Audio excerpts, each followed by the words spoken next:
নমস্কার বন্ধুরা, আপনারা দেখছেন বিজনেস এটু নতুন ব্যবসা শেখার চ্যানেল। আজকের আলোচনা বিজনেস মডেল ক্যানভাস, আপনার স্টার্ট আপ আইডিয়া সাজানোর সহজ উপায়। একটি ভালো ব্যবসা শুরু হয় একটি ভালো পরিকল্পনা দিয়ে, কিন্তু সেটা কোনো 100 পৃষ্ঠার বিরক্তিকর ডকুমেন্টস হওয়া অবশ্যই উচিত নয়।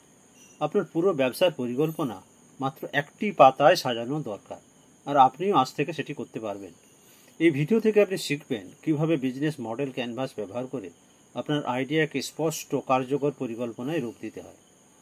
এখন প্রশ্ন হচ্ছে, এই বিজনেস মডেল ক্যানভাসটা কি? বিজনেস মডেল ক্যানভাস হলো একটি ভিজুয়াল ফ্রেমওয়ার্ক যা আলেকজান্ডার অস্টারওয়াল্ডার তৈরি করেছেন। এটি আপনার পুরো ব্যবসাকে 9টি সহজ ব্লকে ভাগ করে, আর যেটা মাত্র এক পাতায় বসে যায়। কি এর উদ্দেশ্য? এর উদ্দেশ্য হলো ছোট ব্যবসার ছবিকে বড় করে দেখা, আর দ্রুত ব্যবসার যে ফাঁকফোকরগুলো আছে এবং ব্যবসার যে শক্তি সেগুলোকে চিহ্নিত করা, আর ব্যবসা করতে গেলে অকার্যকর যেসব আইডিয়াগুলো থাকে যে জন্য সময় নষ্ট হয়, সেই সময় নষ্টটাকে কম করা। তাহলে আমরা একে একে এই 9টা সেকশন দেখি। 1, কাস্টমার সেগমেন্ট। কাকে সেবা দিচ্ছেন, মানে কার জন্য আপনার এই প্রোডাক্ট বানানো। আমার পণ্য সবচেয়ে বেশি কার প্রয়োজন? ভ্রমণকারীরা যারা সাশ্রয়ী হয়, মানে যারা বিভিন্ন জায়গায় বেড়াতে যান, তারা কম খরচে থাকার জায়গা খোঁজেন। আর বাড়িওয়ালা যাদের বাড়ি আছে, যাদের অতিরিক্ত রুম আছে, এই দুটো বিষয়কে ম্যাচ করানোর কাজ করে এয়ারবিএনবি। তাহলে প্রথমে একটা নির্দিষ্ট বিজনেস বিষয়ে গ্রুপকে টার্গেট করা যায়, তারপর ধীরে ধীরে তাকে বাড়িয়ে নেওয়া যায়। Value proposition. কেন তারা আপনার প্রোডাক্টকে বা আপনার পরিষেবাকে বেছে নেবে? কোনো সমস্যার সমাধান আপনি দিচ্ছেন, মানে কোন সমস্যার সমাধান, কি তফাৎ আছে যেটা অন্যদের থেকে? জুম, এটা একটা সহজ ভিডিও মিটিং। আরও অন্যান্য বিভিন্ন অ্যাপ আছে যেখানে ভিডিও মিটিং করা যায়, কিন্তু এখানে যে কোনো জায়গায় টেকনিক্যাল ঝামেলা ছাড়াই জুমে মিটিং করা যায়। তাহলে গুরুত্বটা বোঝা গেল জুমের। আর যদি এক বাক্যে আপনার ভ্যালু বোঝানো যায়, মানে বোঝানো না যায়, তবে সেটা যথেষ্ট স্পষ্ট হবে না, যেটা জুমে করা যায়। সুতরাং জুমকে সহজে বাসার দরকার হয়। চ্যানেলস, কিভাবে পৌঁছবেন, মানুষ আপনার সম্পর্কে কিভাবে জানবে, অর্থাৎ অ্যাডভার্টাইজমেন্ট কিভাবে হবে। নায়িকের কথা ভাবা যাক, সোশ্যাল মিডিয়া বিজ্ঞাপনে নায়িককে দেখা যায়, খেলার অনুষ্ঠানে দেখা যায়, ব্র্যান্ড অ্যাম্বাসাডার হয়, সবাই চেনে। যেখানে আপনার গ্রাহক ইতিমধ্যে রয়েছে সেখানেই মার্কেটিং করুন, দ্রুত ছড়িয়ে পড়বে। 4, কাস্টমার রিলেশনশিপ, কিভাবে কাস্টমারকে ধরে রাখবেন। অ্যামাজন ব্যক্তিগত রেকমেন্ডেশন এবং প্রাইম মেম্বারশিপ সবার আগে অ্যামাজনকে মনে রাখে এই কাজগুলোর জন্য। বিক্রির আগে বিশ্বাস তৈরি করা, গ্রাহক ধরে রাখা নতুন গ্রাহক পাওয়ার চেয়ে অনেক ভালো। 5, রেভিনিউ স্ট্রিমস, কীভাবে আয় করবেন। স্পটিফাই মিউজিকের ফ্রি প্ল্যান বিজ্ঞাপন দেয়, প্রিমিয়াম প্ল্যান তার সঙ্গে সাবস্ক্রিপশন জোড়া থাকে। সবাই মনে রাখতে পারছেন, সেই জন্য স্পটিফাইকে সবাই বেছে নেয়। তাহলে একাধিক আয়ের পথকে ভাবতে হবে, শুধু একটার উপর নির্ভর করে থাকা যাবে না।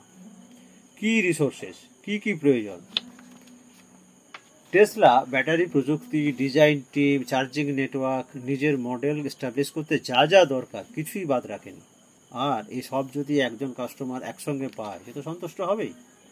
সুতরাং প্রয়োজনীয় সম্পদগুলো লিখে ফেলুন যা আপনার আছে, সেটা মানুষ হতে পারে, প্রযুক্তি হতে পারে, ব্র্যান্ড হতে পারে, আর পার্টনারশিপও হতে পারে।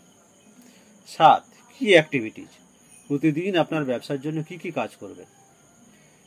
ইউটিউবের কথা ভাবুন, ইউটিউবে কন্টেন্ট হোস্টিং, আলগাদারিং আপডেট, বিজ্ঞাপন ব্যবস্থাপনা যা দরকার আপনি না বুঝলেও সব আছে।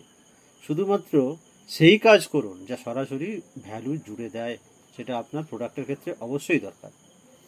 কি পার্টনার্স, কারা আপনাকে সাহায্য করে। উবের এর কথা ভাবুন, তার driver, payment gateway, mapping service, এদেরকে রাস্তায় বেরিয়েই তো আপনি দেখতে পান, তাই না? সঠিক পার্টনারশিপ আপনার স্কেলকে বাড়িয়ে দিতে পারে, সেটা ড্রাইভার হোক বা পেমেন্ট নেওয়া হোক বা আপনার অফিসিয়াল হোক, যারাই হোক না কেন। কস্ট স্ট্রাকচার, খরচ কোথায় হবে, গুরুত্ব কোনখানে। অ্যাপেল গবেষণা, উন্নয়ন, উৎপাদন, মার্কেটিং সবেতেই জোর দেয়, যাতে খরচটাকে অপটিমাইজ করা যায়। স্থায়ী খরচ এবং পরিবর্তনশীল খরচকে অবশ্যই আলাদা করে জানতে হবে। তাহলে কিভাবে ক্যানভাস পূরণ করবেন, এই সহজ ধাপগুলো এবার এক এক করে আলোচনা করা যায়।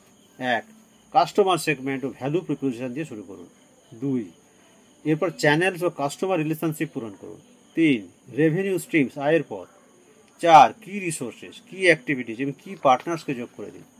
5, কস্ট স্ট্রাকচার সম্পন্ন করুন। এবং ছোট ছোট নোট করুন, যাতে আইডিয়া যদি আপনি বদলে দেন তাহলে সেগুলোকে সরাসরি সহজে সরানো যাবে। এবার কিছু টিপস দেওয়া যাক। বক্তব্যকে সংক্ষিপ্ত ভিজুয়াল রাখুন, দীর্ঘ বাক্য এড়িয়ে চলুন। অনুমানকে যাচাই করুন, শুধু সাজানো নয়, বাস্তব পরীক্ষা করুন। এটি একটি লাইভ ডকুমেন্ট, নিয়মিত আপডেট নিন। মেন্টার বা যারা ট্রেনার আর ইনভেস্টর তাদেরকে দেখান, তাহলে স্পষ্ট ধারণা আরও পাবেন। মনে রাখবেন, প্রথম ক্যানভাস ভুল হতে পারে, এটা স্বাভাবিক। আপডেট করতে করতে এটা ঠিক হয়ে যাবে। মনে করুন আপনি একটি হেলদি স্ন্যাক্স ব্র্যান্ড তৈরি করতে চান। আপনার কাস্টমার সেগমেন্ট কারা? স্বাস্থ্য সচেতন অফিস কর্মী হতে পারে। ভ্যালু প্রিপোজিশন কী কী হবে? সুস্বাদু কিন্তু চিনি বা প্রিজারভেটিভ ছাড়া স্ন্যাক্স। অ্যাড চ্যানেল কী কী হবে? ইনস্টাগ্রামে বিজ্ঞাপন দিতে পারেন, হেলথ ব্লগে দিতে পারেন, জিমের কাছে দিতে পারেন। কাস্টমার রিলেশনশিপ কীভাবে করবেন? ফ্রি স্যাম্পেল দিন, লয়্যালটি প্রোগ্রাম করুন। গুণমান সবসময় একই রকম বজায় রাখার চেষ্টা করুন, যাতে লোকে মনে রাখে যেটা আগে খেয়েছে। রেভিনিউ স্ট্রিমস, অনলাইন বিক্রি, সাবস্ক্রিপশন বক্স। কি রিসোর্স কীভাবে হবে? রেসিপি ডেভেলপার, রান্নাঘর, ডেলিভারি পার্টনার। কি অ্যাক্টিভিটিজ? পণ্য তৈরি, মার্কেটিং, অর্ডার ডেলিভারি। কি পার্টনার্স কারা? স্থানীয় কৃষক, প্যাকেজিং সরবরাহকারী।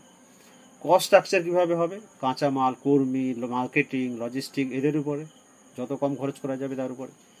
দেখুন, মাত্র এক পাতায় পুরো ব্যবসাটা সাজানো হয়ে গেল। ভিডিও শুরুতে হয়তো আপনার আইডিয়াটা মনে হচ্ছিল এদিক ওদিক ছড়ানো। এখন আপনি জানতে পারছেন কিভাবে সব টুকরো একসঙ্গে সাজাতে হয় বিজনেস মডেল ক্যানভাস দিয়ে। একটি পাতা, 9টি ব্লক, আর অসীম সম্ভাবনা। মনে রাখুন, এয়ারবিএনবি, উবের, স্পটিফাই সবাই শুরু করেছিল একটি সাধারণ স্কেচ দিয়ে। আপনার আইডিয়াটি হতে পারে এদের পরবর্তী বড় নাম। তাহলে একটি কাগজ নিন, ক্যানভাস আঁকুন আর সাজাতে শুরু করুন। কারণ আইডিয়া কেবল স্বপ্ন যতক্ষণ না তা কাগজে লেখা হয়। সুতরাং পরিকল্পনা ছাড়া লক্ষ্য শুধু একটি ইচ্ছা, তাই পরিকল্পনা আগে। বন্ধুরা, ভিডিওটা দেখার জন্য ধন্যবাদ। নতুন ব্যবসায়ীরা উপকৃত হলে আমারই পরিশ্রম সার্থক হবে। এবার তো আশা করতেই পারি একটি লাইক, শেয়ার বা সাবস্ক্রিপশন। বড় ব্যবসায়ী হওয়ার আগাম শুভেচ্ছা রইল। ভালো থাকবেন।